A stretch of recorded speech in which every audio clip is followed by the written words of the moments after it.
Olá pessoal, sejam todos bem-vindos à nossa aula de História e hoje nós iremos falar sobre Mesopotâmia, que significa terra entre os rios Tigre e Eufrates. A Mesopotâmia também foi dividida em duas grandes regiões, que era a Alta Mesopotâmia, onde tinha pouca fertilidade no solo, e a Baixa Mesopotâmia, onde tinha uma alta ou uma maior fertilidade do solo.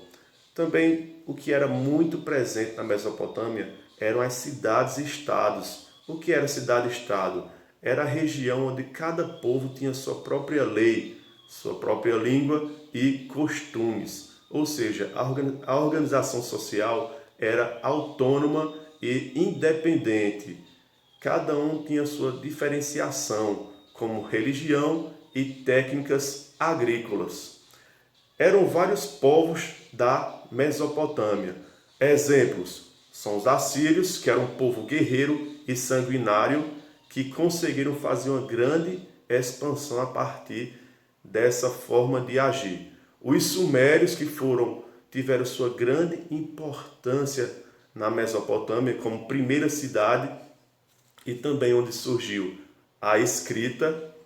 Os babilônicos, que tiveram uma imensa expansão territorial, e também Código de Leis, que foi o primeiro código, que foi o Código de Hammurabi, formulado pelo imperador Hammurabi.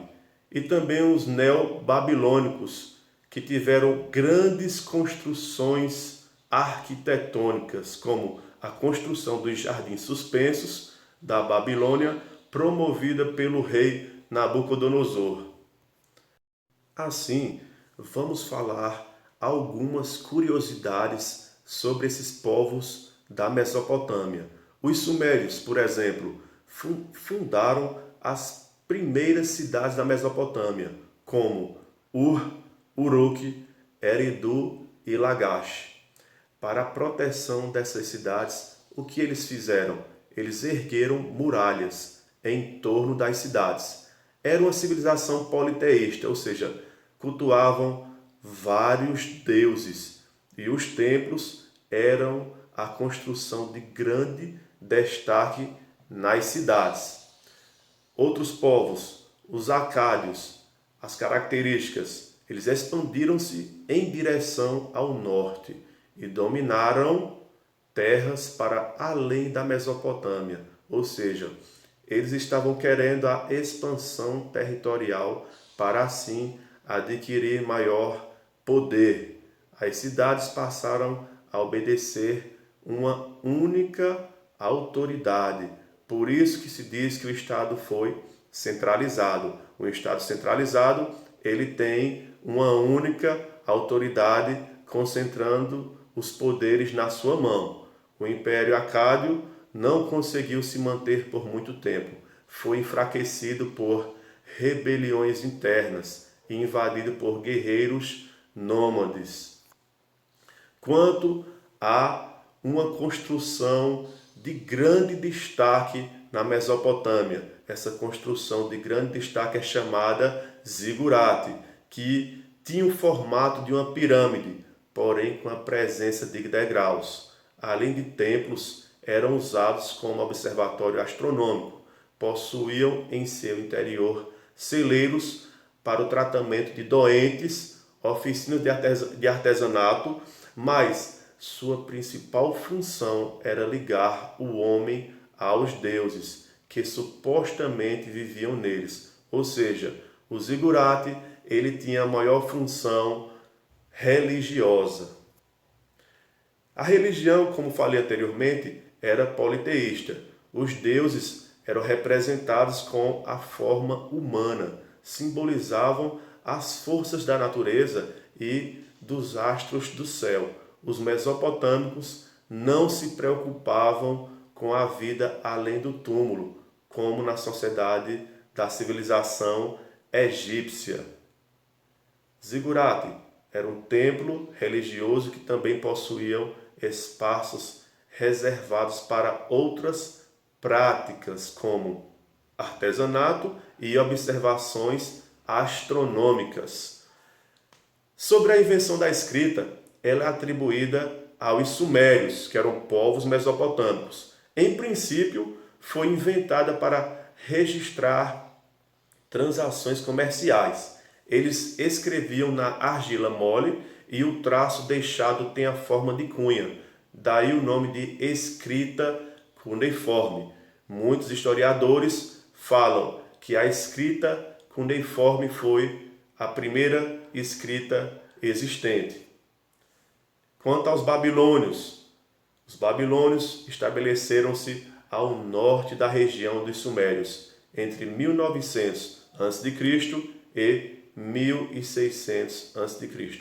Centralizaram seu império na cidade de Babilônia e por volta de 1750 a.C., Hammurabi, o rei babilônico, conseguiu conquistar toda a Mesopotâmia, fundando um vasto império ao qual impôs a mesma administração e mesmas leis. Inclusive, Hammurabi foi quem criou o Código de Hammurabi, o primeiro código de leis escritas. Quanto à cultura dos povos mesopotâmicos, a escrita cuneiforme era grande realização sumeriana, usada pelos sírios, hebreus e persas. Surgiu ligada às necessidades de contabilização dos templos. Era uma escrita ideográfica, na qual o objeto representado expressava uma ideia. Os sumérios e, mais tarde, os babilônicos e os assírios, que falavam acadiano, fizeram uso extensivo da escrita cuneiforme. Então, a escrita cuneiforme basicamente surgiu para fazer uma contabilização, certo? Sobre o comércio. Quanto à cultura, quanto ao direito, o direito basicamente surgiu na Mesopotâmia, com o primeiro código de leis, que era o Código de Hammurabi. Suas principais características são pena ou lei de talião, isto é, olho por olho, dente por dente. O castigo do criminoso deveria ser exatamente proporcional ao crime por ele cometido. Desigualdade perante a lei era outra característica. As punições variavam de acordo com a posição social da vítima e do infrator. Divisão da sociedade em classes: os homens livres, os escravos e um grupo intermediário pouco conhecido, mais abaixo dessas duas classes. E igualdade de filiação na distribuição da herança. Então, essas são as principais características do direito da Mesopotâmia. Quanto à economia e sociedade mesopotâmica, a economia se baseava na agricultura, principalmente devido ao solo fértil. Também se baseava no comércio, na criação de animais e na construção de grandes templos, chamados zigurates, como vimos anteriormente, que além de ter a função de templo, também exerciam uma série de outras funções, como por exemplo o comércio. O zigurate mais conhecido da história é chamado Torre de Babel e foi construída pelo rei caldeu Nabucodonosor e na citada Bíblia cristã. A Mesopotâmia, pessoal, foi o berço da civilização ocidental. O que é que quer dizer com isso? Que a Mesopotâmia foi o berço da civilização, porque foi uma das primeiras civilizações. E nosso alfabeto, nossa religião, nosso direito e nossas artes são o resultado de uma longa evolução que lá começou. Entre os povos que formaram a chamada civilização mesopotâmica, revisando, nós temos os sumérios, os babilônios, os hititas, os assírios e os caldeus, cada um com suas grandes características. que o diferenciavam dos outros. Então, pessoal, a civilização mesopotâmica foi bastante importante para a nossa sociedade, para a formação da nossa sociedade. Por isso a importância de estudá-los. Espero que todos tenham gostado da aula, tenham aprendido e até a próxima oportunidade.